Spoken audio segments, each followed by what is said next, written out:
नमस्ते, नमस्ते दोस्तों, नमस्ते, स्वागत है आपका हमारी इस मिस्टिकल सीरीज़ में जिसका नाम है जर्नी ऑफ सोल्स। आत्माएं मरने के बाद कहाँ जाती हैं, वो ज़िंदा रहती हैं कि ख़त्म हो जाती हैं, इसके बारे में है ये सीरीज़। बहुत यूनिक सीरीज़ है, मैंने इसको जर्नी ऑफ सोल जो किताब है डॉक्टर माइकल न्यूटन द्वारा, उससे बनाया है। और ये अलग है, बाकी किताबों से अलग है। इनफैक्ट ये इवन इंडियन स्क्रिप्चर से अलग है, क्योंकि इसमें तो रियल लाइफ लोगों की अंदर घुस करके उनको हिप्नोटाइज करके पास में ले गए हैं। अब बहुत से लोग उसको विश्वास करेंगे नहीं करेंगे, बट फिलहाल मैं चाहूँगा कि आप चाहे टेम्परेली ही सही विश्वास करें, क्योंकि मुझे जब इस वीडियो को कंप्लीट करना था ना, तो अपने आप को बताना था कि ये सच है। और जब आप किसी चीज़ को विश्वास करना शुरू करते हैं ना, तो आपका ब्रेन उन कॉन्सेप्ट्स को और बारीकी से समझने की कोशिश करता है।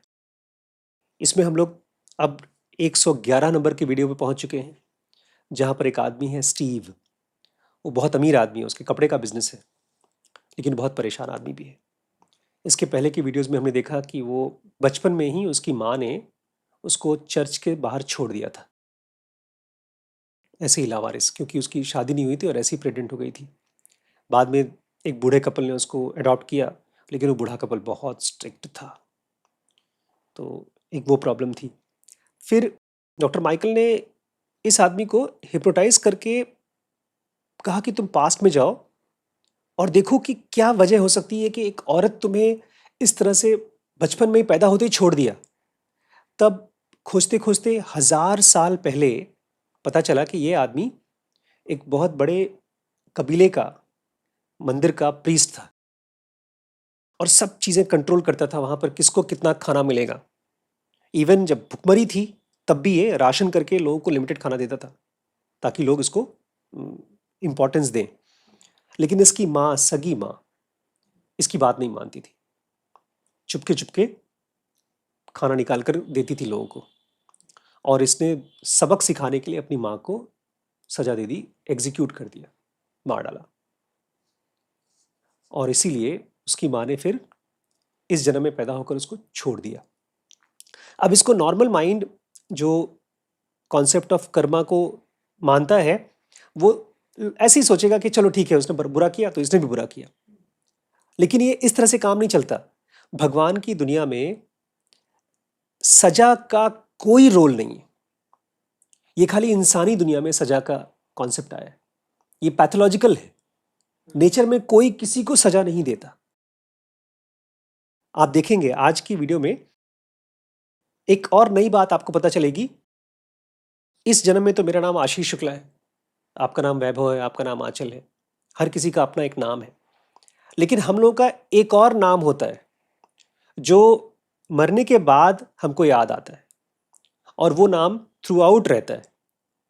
मतलब आप, जैसे मैं जब स्कूल जाऊंगा तो स्कूल का एक रोल नंबर मेरे ऊपर लगा दिया जाता है, लेकिन घर पे आता हूं तो मैं आशीष हूं, वो मेरा परमानेंट नाम है। ऐसे ही एक आपका परमानेंट नाम है जो हर जन्म में आप जब मर के जाते हैं तो वही आपका नाम होता है। और आपका ही नहीं, हर किसी का एक परमानेंट आइडेंटिटी है। उसको डॉक्टर माइकल बोलते हैं सोल आइडेंटिटी। तो कृष्ण की अपनी एक सोल आइडेंटिटी है, रमन महर्षि की अपनी एक सोल आइडेंटिटी है, हर किसी की अपनी एक सोल आइडेंटिटी है। तो ये भी आपको समझ में आएगा। तो आइए देखते हैं। डॉक्टर माइकल इनको, स्टीव को, इनका यहाँ पर फिजिकल वर्ल्ड में जो नाम है वो स्टीव है, उनको हिप्नोटाइज करते हैं और ले जाते हैं और पूछते हैं कि थोड़ा देखो यार, क्यों, ये क्या चक्कर है कि तुम्हें ये चीज़ झेलना पड़ा। एक बचपन में माँ ने, वो तो समझ में आ गया कि माँ के साथ तुमने नेगेटिव काम किया था, फिर ये, लेकिन और गहरे जाना चाहते हैं और भी बहुत नए तरीके से आप समझेंगे कर्म को। डॉक्टर न्यूटन बोल रहे हैं, स्पिरिट वर्ल्ड में तुम्हारा नाम क्या है, वहां पर तुमको किस नाम से पुकारते हैं? सुमुस। वहां पर इस आदमी का नाम है सुमुस। अब इनको सुमुस पुकारेंगे ये, क्योंकि ये उनको सबकॉन्शियस माइंड में लेकर गए हैं, सबकॉन्शियस नहीं, सुपर कॉन्शियस माइंड में। और अब उसी नाम से ये चाहते हैं अपनी लाइफ को ये देखें। तो बोलते हैं सुमुस, अब तुम फिर से वहीं जाओ ऊपर, और तुम अभी बच्चे बन के पैदा होने वाले हो, उस बच्चे के फॉर्म में जिसको छोड़ा जाएगा। अब तुम ये बॉडी सेलेक्ट करने वाले हो। अगर दोस्तों आपको ये नहीं पता कि बॉडी सेलेक्ट करना क्या होता है, तो पिछले कुछ वीडियोस को आप देखिएगा, इसमें प्रोसेस ऑफ सिलेक्शन को बहुत अच्छे से हमने समझाया है। तो ये बताओ कि तुम इस बॉडी को सेलेक्ट करने वाले हो, उस समय तुम्हारे मन में क्या थॉट्स चल रहे हैं, कैसे तुमने ये डिसाइड किया कि मुझे एक बच्चा बनना है जिसकी माँ उसको छोड़ देगी। देखिए, ये आदमी पैदा नहीं होना चाहता था इस बच्चे के फॉर्म में। बोलता है ये बच्चा होता है जब आप एरिया ऑफ सिलेक्शन में होते हैं, जहाँ पर आपको अपना नेक्स्ट नेक्स्ट जन्म चूज़ करना है, नेक्स्ट बॉडी चूज़ करनी है, तो वो एक तरह से ऑलरेडी कपड़े की दुकान की तरह है। कपड़ा रखा हुआ है, लेकिन ये जिंदा कपड़ा है, मतलब ये बॉडी जिंदा कपड़ा है, और वहाँ पर जो चीज़ें होंगी तकरीबन वो सब फिल्म की ट्रेलर की तरह दिखा दिया जाता है। जिस रूप में पैदा होने वाला है खुद को बोल रहा है। ये आदमी कितना रोता है, हमेशा गुस्सा रहता है कि माँ ने इसको छोड़ दिया चर्च के बाहर, और इसके माँ बाप कितने घमंडी लोग हैं। और ऐसी ऐसा कौन बन के पैदा होना चाहेगा, मुझे तो नहीं पैदा होना। तो एक तरह से बोल रहा है मुझे नहीं पैदा होना था। क्या थॉट चल रहा है, मुझे नहीं पैदा होना इस टाइप के आदमी की तरह। देखिए, चाहे ये पैदा होना चाहते हैं चाहे नहीं, लेकिन पैदा तो हुए। डॉक्टर माइकल बोलते ठीक है तुम्हें नहीं पैदा होना, कोई बात नहीं, अभी इस बात को साइड रख दो कि नहीं पैदा होना। तुम ये बताओ क्या चल रहा है, क्योंकि ये क्या हो रहा है पता है, बार बार ये आदमी इमोशन में चला जा रहा है, अरे इस आदमी की तरह पैदा तो नहीं होना, लेकिन तुम पैदा हुए हो। तो ये बताओ हुआ क्या, चल क्या रहा है वहां पर प्लेस ऑफ सिलेक्शन में। एक बड़ी खास चीज हो रही है इनके साथ, जो तकरीबन हम सबके साथ होती है, रोज होती है। जब आप ऑफिस में जाते हैं तो हर आदमी ये सोचता है, बहुत कम लोग हैं जो अपने अंदर अपने कर्म में डूब जाते हैं, बहुत कम लोग होते हैं।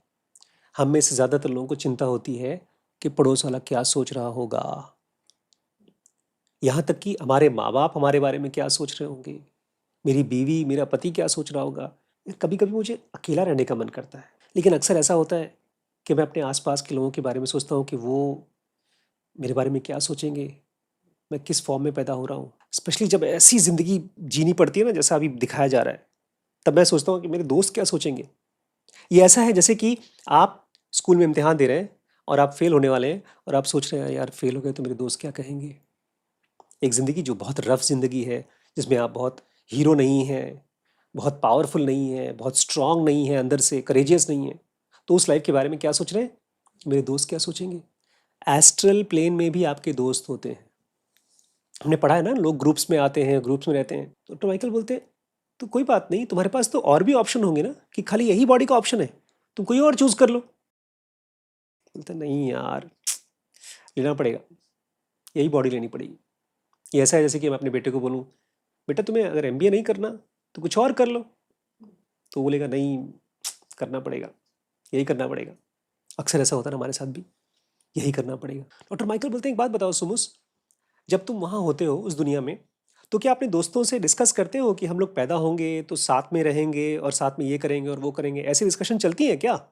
तो हाँ, अक्सर ऐसा होता है कि हम लोग डिस्कस करते हैं, क्योंकि हम लोग साथ में पैदा होने वाले हैं, क्योंकि वो मेरी लाइफ में पैदा होंगे, मैं भी उनकी लाइफ में इन्वॉल्व होऊंगा, तो डिस्कस तो करते ही हैं। लेकिन एक बड़ी खास चीज़ बोलते हैं, ऐसा लगता है कि जब इस दुनिया में हम आते हैं ना, तो जिस माँ बाप के साथ में पैदा हो रहे हैं, जो हमारा भाई बहन है, जो हमारा पति पत्नी है, उसके अलावा एक हमारा परिवार है, और वो हमारा रियल परिवार है। जो वो जब वो लोग हमको मिलते हैं धरती पर, तो उनके साथ एकदम परफेक्ट मैच हो जाता है, क्योंकि ये कह रहे हैं कि ये जो लोग मेरे साथ यहाँ पर एस्ट्रल प्लेन में हैं, ये मुझे कई जन्मों से जानते हैं, ये मेरी स्ट्रेंथ्स जानते हैं, वीकनेसेस जानते हैं। अब देखिए, एज अ सोल हम खाली स्ट्रांग होते हैं, हमारे अंदर कोई वीकनेस नहीं होती, लेकिन वो हमारा फाइनल डेस्टिनेशन है, जहाँ पर हम लास्ट में पहुँचेंगे जब हम एनलाइटन हो जाएंगे। लेकिन उसके पहले सोल ने एक एक गेम चालू किया है अपने आप को भुलवाने का, और उसने बॉडी लिया है, और इसके अलावा बीच बीच में ब्रेक लेने के लिए अपने आप को एस्ट्रल प्लेन बनाया है। तो उस प्रोसेस में आप हर जन्म में कुछ न कुछ सीखते हैं, कुछ इकट्ठा करते हैं और कुछ भूलते हैं। कुछ आपके अंदर स्ट्रेंथ होती है, कुछ आपकी वीकनेस होती है। जैसे शुरुआत के जन्म में आप गए, आपने बहुत क्रूड आदमी की तरह बिहेव किया, लोगों को लूटा, मारा, रेप किया, मर्डर किया, और वापस आए तो आपको लगा अरे यार, क्योंकि वहां पर विवेक बहुत होता है। एस्ट्रल प्लेन में ठीक उतना ही विवेक होता है जितना हमारे सोने के बाद हमारे माइंड में विवेक होता है। बॉडी बहुत इंटेलिजेंट होती है, क्योंकि बॉडी को सोने वाला स्लीप का माइंड मिलता है। स्लीप के समय हमारा पूरा का पूरा ब्रेन एक्टिवली सोचता है, समझता है, और यही चीज़ जब आप एस्ट्रल प्लेन में जाते हैं तो एक तरह का रिव्यू प्रोसेस चलता रहता है। तो जितनी भी लाइफ में ये बोल रहे हैं कि हमने जो सीखा है, जो स्ट्रेंथ्स है, वीकनेसेस है, मेरे फ्रेंड्स जानते हैं मेरे बारे में। और हम डिस्कस करते हैं कि क्या क्या चीज़ों के बारे में तुम्हें सावधान रहना चाहिए, क्या क्या चीज़ें तुमको हेल्प करेंगी अगले जन्म में। ये हम डिस्कशन करते हैं। डॉक्टर माइकल बोलते हैं क्या तुमने इसे डिस्कस किया है क्या, कि तुम अगले जन्म में किस टाइप की बॉडी लोगे, किस टाइप की तुम्हारी लाइफ होगी। जब तुम प्लेस ऑफ सिलेक्शन में आए हो उसके पहले तुमने उसे डिस्कस किया है क्या। अब सुनिए, बड़ी सीरियस बात है। बोलते हाँ हाँ, एक ऐसे ही जनरली डिस्कस कर लिया। ये डिस्कशन ऐसे ही था जैसे मेरे पिताजी के साथ मैंने डिस्कस किया था 12th के बाद क्या करोगे, जो आप कह देंगे कर लूंगा, एमबीबीएस कर लूंगा। 12th के बाद मुझे कुछ आइडिया नहीं था क्या करना है, तो वही करना है जो पापा मम्मी कह रहे हैं। शादी करोगे ना, हाँ हाँ, किससे करोगे, जैसे आप कहेंगे। बेसिकली बहुत ज़्यादा सोचा नहीं गया था।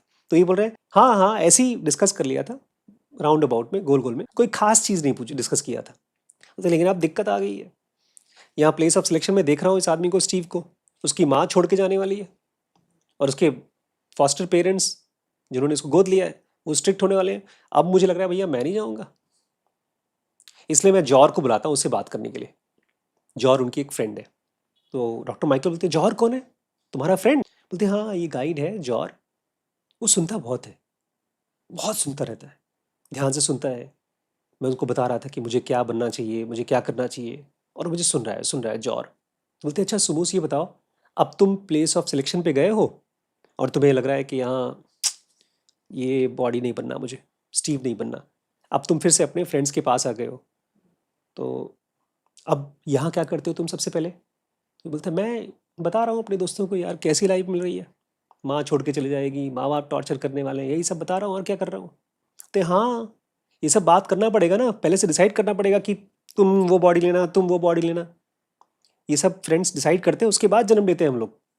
डॉक्टर माइकल बोलते हैं अच्छा, ये सब चीज़ें अभी तक फिक्स नहीं हुई हैं, ऐसा नहीं हुआ है कि कौन कौन क्या क्या रोल लेगा, पक्का कर दिया हो। इनको लग रहा है कि सोल सिलेक्शन, बॉडी सिलेक्शन ऐसी होती है जैसे हम लोग टेलर के पास गए, उसको बोल दिया भाई ये है कपड़ा, मेरी फिटिंग का कपड़ा रेडी कर दो, ये तो पक्का हो गया होगा ना। बोलते ये क्या बात कर रहे हो, यहाँ पर किसी को कोई फोर्स नहीं करता। हमको सबको पता है कि क्या करना चाहिए, सही क्या है, जिसको कृष्ण बोलते हैं धर्म क्या है, हम सबको पता है। और अब हम एक दूसरे को एडजस्ट करने के लिए बोलते हैं यार ये अभी कर लेते हैं, ये बाद में कर लेते हैं। जैसे नहीं हम हिसाब किताब करते हैं, यार तूने उधार लिया था पैसे वापस कर, इस महीने नहीं है यार, तू अगले महीने ले ले, ऐसे करके। बोलते एक तरह से हम लोगों को अभी सब कुछ पक्का ही करना है, लेकिन बहुत खुश नहीं है ये आदमी, वो जन्म उसको पसंद नहीं आ रहा है।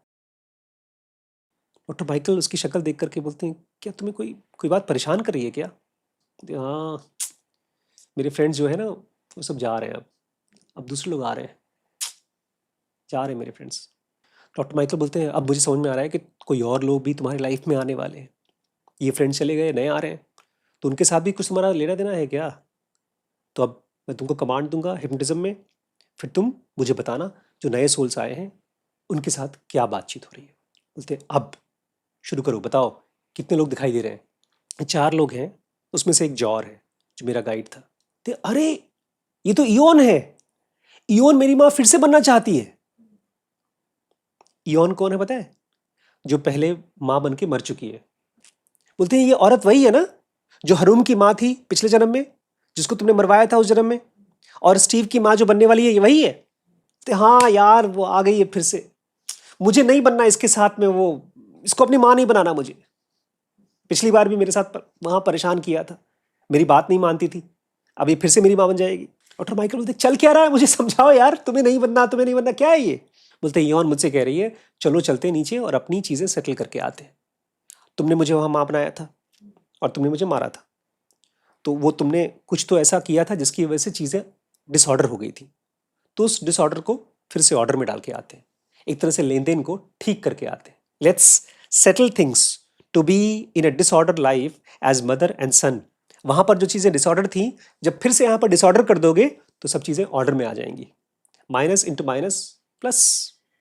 कितना परफेक्ट सीन चल रहा है, यहाँ पर नेगोशिएशन चल रहा है। बोलते हैं लेकिन ये तो तुम्हें पहले मालूम पड़ जाना चाहिए, जब तुम लाइफ सिलेक्शन के प्लेस पर गए थे तो वहां पर तुमने देखा था उसकी माँ है, तो उस माँ को देखकर तुम्हें पहले से ही समझ में आ जाना चाहिए कि ये इयॉन है। बोलते हैं हाँ देखा तो था, मुझे लगा था शायद ये वही औरत बने, लेकिन बहुत क्लियर नहीं था, एब्स्ट्रैक्ट था, पक्का नहीं था, मैं अभी तक बना नहीं था ना वो। ये बड़ा खास होता है, जब तक आप किसी चीज में घुस नहीं जाते तब तक आपको पता नहीं चलता उसके बारे में। जब तक हम किसी चीज के बारे में सोचते रहते हैं तब तक तो अलग ही होता है। ये बोल रहे हैं अभी तक मैं उस बॉडी में घुसा नहीं तो मुझे पता नहीं चलेगा कि उसकी माँ कौन बनने वाली है। हाँ, शायद मुझे और कन्विंसिंग की जरूरत थी, इसलिए इवन आई है समझाने के लिए, चलो चलते हैं, जो उधारी ले रखा है तुमने उसको ठीक करके आते हैं। बोलते हैं मुझे समझ में आ रहा है जो नए नए लोग आए हैं ये तुम्हारे क्लोज फ्रेंड्स नहीं है। बोलते हैं हाँ, इसमें से कोई क्लोज फ्रेंड नहीं है मेरा, मतलब स्पिरिट वर्ल्ड का। बोलते हैं एक बात बताओ, 2000 BC में वो आई थी यौन, तुम्हारी माँ बन के, हरूम बन के। 4000 साल वेट किया तुमने वो हिसाब किताब बराबर करने के लिए। 4000 साल क्यों वेट किया? बोलते धरती के दिन घंटे हमारे को कुछ कुछ काउंट नहीं करते हैं, साल। जैसे तुम सोते हो, 8 घंटे सोते हो, सोए और उठ गए। कोई थोड़ी बोलता है मैं सोया फिर घंटों तक सोता रहा फिर उठा। हम यहाँ मरे और फिर वापस आ गए, ये टाइम हमको पता ही नहीं चलता, धरती के साल। बोलते हैं मुझे अभी जो मैंने गड़बड़ी वहाँ की थी, ऑफसेट किया था, उसको ठीक करने का मुझे भी टाइम नहीं लग रहा था सही, लेकिन इयॉन ने बताया कि ये सही मौका है, कम में चुकता हो जाएगा, बस तुमको मैं छोड़ दूंगी, बस काम खत्म। एक तरह से जो तुमने मुझे मरवाया था उसका खाली इतने में चुकता हो जाएगा कि तुमको तुम्हारी माँ ने छोड़ दिया, बस। तो डॉक्टर माइकल बोलते हैं मान लो अगर तुम वहां पर स्टीव बन के पैदा होते हो और वो तुम्हारी माँ बनती है, तो तुम्हारा हिसाब किताब, कार्मिक डेट बोलते हैं उसको, उधारी, वो पूरा हो जाएगा। तो एक बहुत इंपॉर्टेंट चीज बोलते हैं, शायद आज की क्लास का सबसे इंपॉर्टेंट बात, कि देखो भाई, मैं जब जा रहा हूँ ना और मेरी माँ मुझे छोड़ के जाएगी और स्ट्रिक्ट माँ बाप मिलेंगे, ये कोई पनिशमेंट नहीं हो रहा है मेरे लिए। My life as Steve is not suppose to be punishment. ये चीज़ अपने दिमाग से हटा दो कि मैं वहाँ नहीं जाना चाहता हूँ तो पनिशमेंट है, इसलिए बस मुझे जाने का मन नहीं कर रहा था, अब हम डिस्कस कर रहे हैं, अब जाएंगे। डॉक्टर माइकल बोलते बहुत अच्छी बात है यार, तुम उसको पनिशमेंट की तरह नहीं देखते हो। तो अच्छा, तुम क्या लेसन सीखने वाले हो यहाँ पर जब तुम इस कंडीशन में आओगे? बोलते मुझे यहाँ ये सीखने को मिलेगा, जब तुम किसी अपने को छोड़ते हो या तुम्हें अपना कोई छोड़ता है तो कैसा फील होता है, ये चीज़ मुझे सीखना था। बोलते हैं बिल्कुल, मुझे ये चीज़ अप्रिशिएट करना था, महसूस करना था कि कास्ट ऑफ करना क्या होता है, जब कोई आपको छोड़ के जाता है तो वो फीलिंग कैसी होती है। डॉक्टर माइकल बोलते हैं ठीक है ठीक है, एक काम करो, अब इयॉन को जाने दो और अब बाकी लोगों को आने दो और देखते हैं आगे क्या बातचीत हो रही, क्योंकि अभी वो माँ बाप भी आने वाले हैं, जो स्ट्रिक्ट माँ बाप हैं उनकी भी डिस्कशन होगी, तो वो हम लोग कल पढ़ते हैं। तो आज की क्लास में हमको क्या समझ में आया, कितनी भी पेनफुल लाइफ हो आपकी, वो लेसन के लिए है, ना कि सजा के लिए। इस दुनिया में, भगवान की दुनिया में, सजा का कोई रोल नहीं है। इवन जो आपको सजा लग रही है वो भी एक हार्ड लेसन है, क्योंकि आप इतने सेंसिटिव नहीं है कि आसानी से आप पढ़ लेंगे, सीख लें। क्योंकि जो लोग बहुत सेंसिटिव होते हैं, जैसे बुद्ध ने किसी और को मरने पर ही ये समझ लिया कि मौत होती है, और बहुतों को तो मरना पड़ता है बहुत बार, तब भी नहीं समझ में आता। तो वो लोग मेच्योर सोल्स नहीं होते, लेकिन आप लोग तो बहुत मेच्योर सोल्स हैं। दोस्तों, आप लोग ये पूरी की पूरी सीरीज़ देखना चाहते हैं तो ग्रो विथ अस में हमारे साथ आइए, वहाँ पर आप ये सीरीज़ भी देख सकते हैं, प्लस हमारे साथ मिल करके अपने आप को फाइनेंशियली भी ग्रो कर सकते हैं। अगर नहीं कर पाते हैं तो लर्न पे आ जाइए, dkbrains.com पे। ठीक है दोस्तों, जर्नी ऑफ सोल सीरीज़ जो आपने अभी भी देखा, ये dkbrains.com पे अवेलेबल है, और अब हमने कुछ नया किया है इस प्लेटफॉर्म पे। इसका स्ट्रक्चर हमने 3 पार्ट्स में डिवाइड किया है, क्योंकि बहुत से लोग हैं जो हमारे कोर्सेज ट्राई करना चाहते थे लेकिन नहीं कर पाते थे फीस की वजह से। तो हमने एक ऑप्शन चालू किया है जो फ्री है। अच्छा, उसके बाद अगर आपको लगता है कि नहीं मुझे अब पेड कोर्स करना है, तो एक लर्न ऑप्शन है जहाँ पर सिलेक्टेड बहुत लंबे लंबे और डीप टॉपिक्स हमने डाले हैं, तो ट्राई कर सकते हैं। और फाइनली, अगर आपने डिसाइड कर लिया है कि आप हमारे साथ लंबे समय तक चलना चाहते हैं, तो एक ऑप्शन है ग्रो, जिसमें हमारी सारी सीरीज़ आपको अवेलेबल है थ्रू आउट द ईयर। लेकिन उसके साथ साथ इसको एक अपॉर्चुनिटी भी बना सकते हैं अपनी अर्निंग का। बहुत ज़्यादा तो नहीं, लेकिन फिर भी कुछ न कुछ आपको अर्निंग होगी जब आप इस सीरीज़ को देखते हैं और किसी और को रेफ़र करते हैं। ट्राई आउट करिएगा, मुझे कमेंट के ज़रिए बताइएगा। आपके सजेशंस हमारे लिए बहुत इंपॉर्टेंट हैं। मैं वेट करूँगा आपके कमेंट्स का। ठीक है।